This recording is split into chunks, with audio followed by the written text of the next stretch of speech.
Eu estava vendo muita notícia falando sobre país soberano, soberania do país. Aí eu fiquei pensando, tá, mas que raio que é isso? Soberania, soberano? Cadê esse tal soberano que eles tanto dizem? E aí foi num livro que eu tô lendo, O Contrato Social do Rousseau, que ele fala um pouco sobre esse tal do soberano. E o que seria o soberano? O soberano seria nada mais, nada menos que a união de todas as pessoas de uma sociedade, da vontade geral delas. E vale lembrar que tudo o que ele fala nesse contrato social, nesse livro, ele sempre parte de um princípio onde as pessoas elas seriam intelectualmente bem desenvolvidas. Eu vou até deixar isso escrito aqui na edição para você não esquecer que toda hora que eu estou falando sobre essa sociedade seria uma sociedade intelectualmente desenvolvida, que é algo que infelizmente ainda não conseguimos encontrar no Brasil. Toda uma sociedade altamente desenvolvida intelectualmente. E eu não digo faculdade, diplomas, essas coisas, vai além disso. As questões éticas, cíveis, você saber os seus direitos e deveres, também entra nessa questão do desenvolvimento intelectual. E a gente não é a realidade do Brasil e qualquer pessoa, é só olhar em volta, vai perceber isso.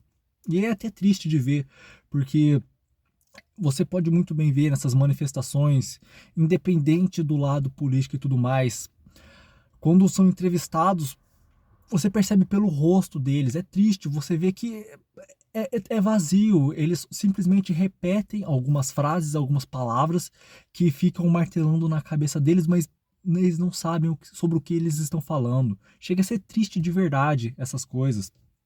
Então, é por isso que eu estou falando, coloque na sua cabeça, quando eu estou falando dessa sociedade, seria uma sociedade onde a população, todas as pessoas dessa sociedade são altamente desenvolvidas intelectualmente.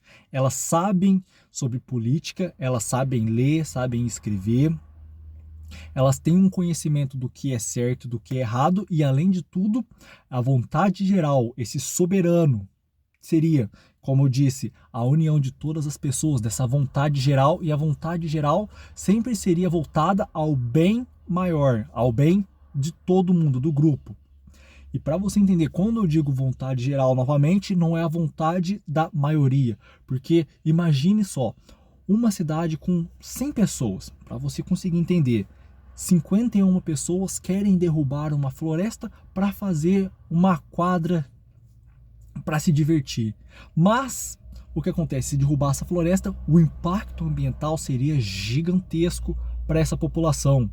Então, esses outros 49 veem esse problema e avisam isso. Então, você pode perceber, por mais que às vezes a maioria esteja alinhado com um objetivo, não significa que isso representaria a vontade geral, porque derrubar a floresta não é benéfico para os 100%, para todas as pessoas. É por isso que, quando eu estou falando sobre isso, novamente, é uma sociedade altamente desenvolvida intelectualmente, onde as pessoas vão raciocinar, pensar melhor e sempre buscar o bem comum. Outra coisa, para você entender, esse tipo de sociedade, essas pessoas altamente desenvolvidas intelectualmente, sempre buscariam, por exemplo, no Japão, não incomodar os outros. Imagine só, você trabalha o dia inteiro, você chega em casa, só quer tomar um café e descansar. E aí o seu vizinho adora música alta e fica o dia inteiro até altas horas da madrugada, com aquele musicão estralando ali na sua cabeça. Você não tem um segundo de paz. Isso é um exemplo de pessoas que não são altamente desenvolvidas intelectualmente. Elas não respeitam o próximo. Elas não estão nem aí se estão incomodando ou não. Outra coisa, lixo. Existe lixeira para todo lado e eu não entendo a dificuldade que as pessoas têm de colocarem o lixo no lixo. Numa sociedade desse tipo, as pessoas teriam a consciência que faz parte para você manter a sociedade funcionando e é benéfico para todos colocar o lixo no lixo E infelizmente, novamente, nós vemos isso na nossa sociedade. As pessoas têm uma dificuldade imensa em colocar o lixo no lixo. Elas estão andando de carro, joga as coisas pela janela, tem uma lixeira por perto, vai, joga no chão, mas não coloca no lixo. Eu vejo até, por exemplo, o rio Tietê, em certos trechos o pessoal joga muita coisa dentro do rio. E aí não adianta a pessoa achar que política, isso e aquilo vai consertar o Brasil, enquanto as pessoas não entenderem que você precisa fazer o básico, é o arroz com feijão primeiro, aí sim as coisas vão melhorar. Isso seria a vontade geral, então, que é quando todas as pessoas unidas pensam sempre no bem maior, no bem público, que vai ser benéfico para todas elas e não só para um grupo particular. Um exemplo que vai contra a vontade geral, por exemplo, seria uma lei que beneficiaria os bancos e seria muito ruim para os trabalhadores. Isso seria algo que vai contra a vontade geral. Você beneficia um grupo em detrimento de outro. Um exemplo esse. Outra coisa também, nesse tipo de sociedade, tem o duplo papel do cidadão.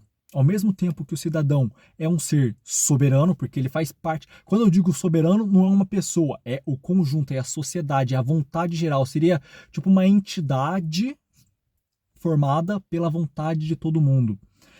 Ao mesmo tempo que ele é soberano, porque ele participa da criação das leis, então ele também está fazendo parte da criação, ele também é um súdito, porque ele, a partir do momento que ele faz parte dessa sociedade e aceita esse pacto e aceita criar as leis, ele também aceita seguir essas leis.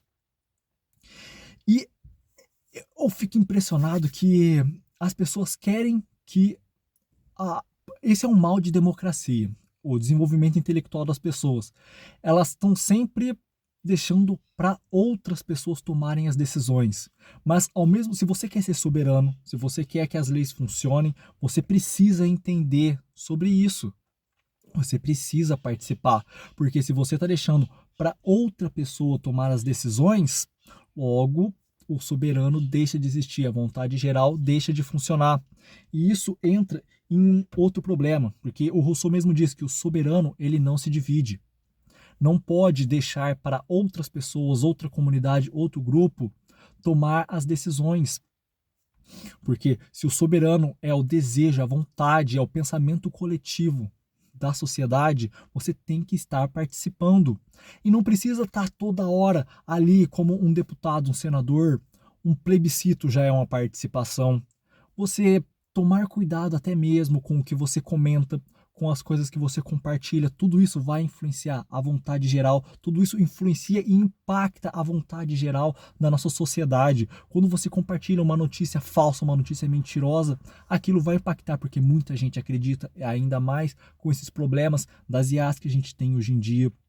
E até mesmo quando você compartilha notícias boas e corretas, você primeiro passa por todo um processo de análise da notícia, você entende aquilo, se aquilo realmente for benéfico para a sociedade, aí você compartilha e comenta. Se aquilo não é, aí você tem que tomar outra decisão. Tudo isso vai fazer parte de um desenvolvimento saudável da sociedade. E tem outra coisa, que isso aí já é claro para a nossa sociedade, que quando assim que você faz parte desse pacto, desse acordo, você concorda com essas regras e leis e entende que aquilo vai ser benéfico para todo mundo. Logo, todo mundo tem que cumprir. Se alguém não cumprir, seria forçado a ser livre. Mas o que seria forçado a ser livre? Seguir as regras que você mesmo aceitou. Porque você tem que entender, se você não quer fazer parte dessa sociedade, você vai deixar de fazer parte dela. Saia daqui, vá viver então como um animal na selva. Você vai ter que caçar, vai ter que ir atrás do seu próprio alimento, vai ter que construir sua casa, vai ter que fazer tudo sozinho, vai ter que se proteger de qualquer coisa, tudo sem ter esse respaldo da nossa sociedade. Mas se você quiser fazer parte de todos os benefícios, que é se conviver em grupo, aí você vai ter que fazer parte, aceitar e compartilhar tudo dessas ideais e dessas leis que fazem parte dessa sociedade. E como ele disse, como você também é um ser soberano nessa sociedade, você faz parte do soberano, parte da criação de leis, se tem algo que você não concorda, você pode dar a sua opinião e se realmente for benéfico para todas as pessoas, você pode pela lógica, claro, como eu disse, pessoas altamente desenvolvidas intelectualmente, mostrar para a população que talvez seja melhor mudar algumas regras. Então, para você conseguir entender o que eu estou querendo dizer, você deve concordar que beber álcool e dirigir não dá certo, porque é acidente, você fica alterado, você pode causar vários problemas. Então você concorda que seria uma boa regra da nossa sociedade não dirigir alcoolizado.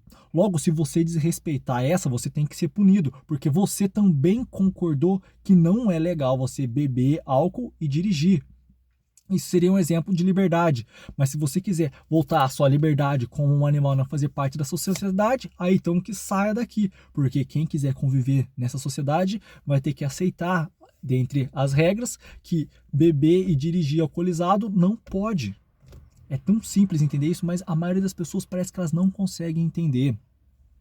E esse é um dos motivos que a gente vê a dificuldade das democracias irem para frente. Como eu tinha dito antes, o soberano ele não se divide. Quando você deixa de fazer parte, de querer criar as leis, de querer dar a sua opinião e ser participativo na política, você está destruindo o que é chamado de soberano, do seu poder de soberania, de criação de leis e participação política. Você está dando isso para outra pessoa. E a outra pessoa, a gente não sabe o que ela vai fazer. Porque muitas vezes elas são tomadas por desejos privados e pessoais, que não vão fazer bem ao todo. Então é por isso que todas as pessoas deveriam, pelo menos, ter o mínimo de consciência sobre a política e como funciona tudo isso para evitar esses problemas que a gente vê. E outra coisa, e o que sustenta o pacto social seria exatamente isso: as pessoas participarem, tá sempre se evoluindo e desenvolvendo. Porque pelo menos é assim, é a única forma que eu vejo das coisas se encaminharem. E como eu disse, no Japão é um bom exemplo disso. As pessoas têm que começar a ter um bem comum em vista. Porque não só no Brasil, como boa parte, acho que no mundo inteiro, as pessoas só têm desejos egoístas. A gente não tem em vista nada, não tem em vista um bem comum. A gente só elege um político, faça o seu trabalho e depois fica só reclamando. E se você fica só reclamando, você está perdendo o seu poder sobre o país também, que faz parte de tudo. E é complexo essas coisas, porque o livro que fala sobre isso, que é o que eu estou lendo, o Contrato Social do Rousseau, a linguagem dele é muito complexa, o jeito que ele fala é complexo de entender. Se você pegar para ler, tem na internet de graça, você vai entender o que eu estou dizendo. Então fica até difícil pro povo em geral conseguir compreender esses ideais e se desenvolver melhor. E eu acho interessante nisso a inteligência artificial. Você colocar a inteligência artificial, pedir para ela te explicar de forma mais simples, até você conseguir entender isso. Porque eu acredito que essa é a forma que a gente tem de começar a mudar o mundo e a nossa sociedade. Se desenvolver, pensar no próximo, evitar ao máximo atrapalhar a vida do próximo, de incomodar os outros, que isso seria uma coisa assim, eu acho que muito boa de acontecer. É sério isso aí. Bom, isso aí é coisa que você tem que levar para sua vida, então. Sempre que você tomar alguma ação, pense o seguinte: por exemplo, vou jogar esse lixo aqui no chão em vez de jogar dentro da lixeira. Imagine se 10 mil pessoas fizessem a mesma coisa que você. Você não concorda que não seria algo bom? Então, não é algo que seria benéfico para todo mundo, então eu não vou fazer. Eu vou beber até cair e depois pegar o carro e dirigir até em casa. Imagina se 10 mil pessoas fizessem a mesma coisa. Imagina o quanto de acidente de trânsito e mortes que sairiam. Não seria legal, não concorda? Então é algo que eu também não vou fazer. Encontrei uma carteira jogada no chão com dinheiro. Vou pegar para mim. Opa, imagina se fosse a minha carteira que tivesse caído no chão com dinheiro de pagar a conta de luz. Eu gostaria que me devolvessem, correto? Correto. Então eu vou fazer o mesmo, eu vou devolver. Eu entendo como funciona a mente egoísta e psicopata da maioria das pessoas. Não, quero tirar vantagem. Não, não vamos não. Vamos começar a cada um fazer as coisas corretas para ver se o mundo começa a melhorar. Esse aí foi o vídeo então. Muito obrigado por você ter assistido até agora. Tente se tornar uma pessoa um pouquinho melhor, pelo menos, cada dia que for passando. Obrigado e até a próxima.